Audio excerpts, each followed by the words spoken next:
Hi, and welcome to Harry Potter and Attachment Theory. We're finally on book 7, The Deathly Hallows, and this is chapters 1 through 9. And today we'll be talking about the theme of introjects. So here we go. Here we go. So I think we all are fully established at this point that I am a big old nerd and I read old stuff all the time. And so I love to read about Sandor Ferenczi. He, in a lot of ways, was shaking up the field even before the field was all that organized. I've read that his family had kind of what we might label as social justice inclination. Mm-hmm. He was one of a whole bunch of kids, and he wasn't thrilled with some of the early language that psychoanalysis was using to describe people and the internalized experience of woundedness and trauma. And so he was often trying to move towards a gentler understanding of how people come to be who they are. And so it is he who's credited with coming up with the term introjection. So early on, in the earlier 1900s, he started experimenting with what he was calling interpsychic transmission, that we only come to know who we are based on who we internalize and how we're treated. And that children, especially when they are being wounded by caregivers, they start internalizing this sense of being unwelcome guests in the family. So they then both have the person in them that is not being welcoming and the experience of feeling unwelcome. And so these little minds are forming, taking in the other, and that led him to experimenting later with terms like internalized aggressors and identification with aggressor. And Freud was using repression, and he was trying to use the concept of dissociation, because he was just seeing all of this as a little more relationally formed than his contemporaries. Mm-hmm. Beautiful. I love that. Where was he? All over Europe. I mean, he was Hungarian by nationality, but I think he was then in Austria with all the rest of the lot. Yeah. Yeah. Okay. Awesome. Okay, let's keep going.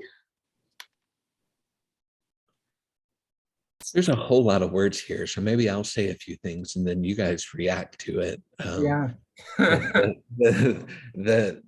This article that was really bringing perpetrator introjects into understanding the attachment implications of it started making me think a little deeper about this target concept for the chapters, but they were really moving it more to just talking about memory networks, which I think Ferenczi was moving toward, but the language wasn't there, the neuroscience wasn't there. Right. And they were talking about both having an internalized sense of victim and also starting to replicate some self-harm in the way that had been modeled for you. And that as you start replaying this in present and future moments, even without the perpetrator, the original perpetrator present, it doesn't feel like you're acting like someone else. It's become a template for how you feel like you're meant to treat those original wounded young parts. I think IFS might even start talking about exiles, huh, Jami, Lynn? Right. Absolutely. Absolutely. And then also I'm just thinking about Bonnie, like Bonnie's the one talking about this now, how we not only take in the emotional knowing of what I am, who I am in relationship, but we take in the model of that caregiver and the person we were responding to. And so there's always dyads paired together in our internal system in Bonnie's work, the inner community. Yeah, I love that. I feel like the thing that sticks out to me that I always try to like figure out which one I'm talking about is exactly what you're talking about, Jami Lynn. So introjects are, if I'm understanding correctly, kind of that internalization of maybe some harm, whereas internalized resource would be maybe some of that goodness flowing into us. So like, or if you're here from the very beginning of our Harry Potter book club, an internalized resource might be like Hagrid's nurturance, whereas an introject might be in the second book, like Harry being able to speak Parseltongue, just to hopefully give an example. Yeah, I think the next slide even shows exactly what you're talking about, Caleb. Yeah. That other theories have language just for that. The Gestalt people have brought that concept similar to Bonnie's work, the nurtured pairs and the wounded pairs, unresolved pairs. Jami Lynn, would you mind flipping to the next one? Are we on it? It's there on my. I'm still seeing the paragraphs. Okay. There we go. Okay. Yeah.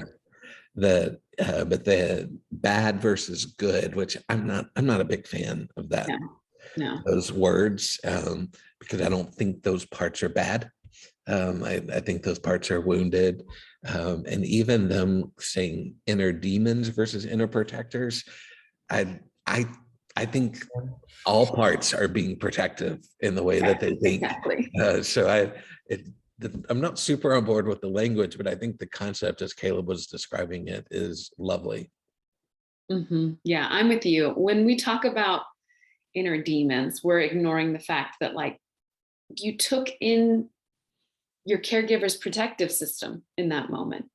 They were reacting out of fear or hurt of some kind, and you took in their protective system and learned how to adopt it for your own protection. Yeah. So I don't love that language either. But for me, I think more in terms of like pleasant, unpleasant. Is it harming your life? Is it serving you? It's always trying to serve you, but are there costs to the way in which your system is protecting you? So that's hard, but.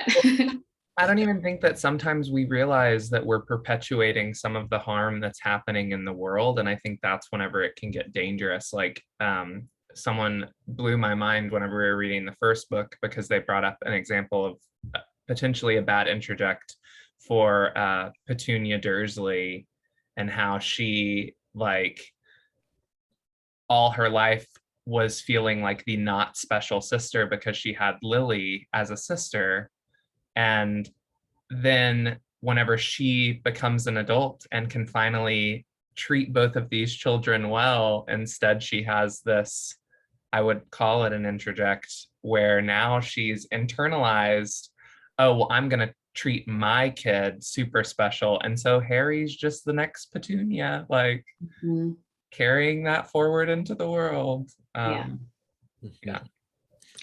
I'm going to read the quote that's on here and then give a thought about it. So in a dialogue between the internal world and external world, a person can learn to call forward competent holding figures who increase felt support and decrease toxic aloneness. This could be part of earned security, as the attachment community would call it.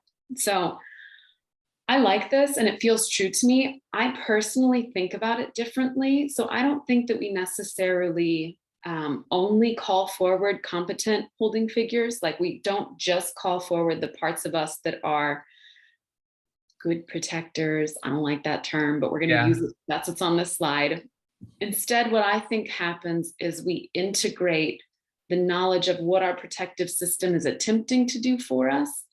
And once you come into deep relationship and acceptance of what it's trying to do, it is possible to change it. And so this is more of like Carl Rogers, when you learn to accept what is, there's the possibility of change. And so I think about it a little differently than what this says, but it ends up being the same thing in the end, just different language, different time. I think your language is really consistent with Bonnie's work, because Bonnie would say that it's only when we can embody those protectors that are mostly still informed by woundedness, self-protection, that we then have the chance to receive another embodied other to update those implicit memory networks, so that all protectors have the possibility of becoming relationally minded. They just weren't all formed that way. And I think that's right. And I think these chapters, it becomes pretty obvious how all of that has generationally and then among peer groups and teacher students started to play out. Yeah.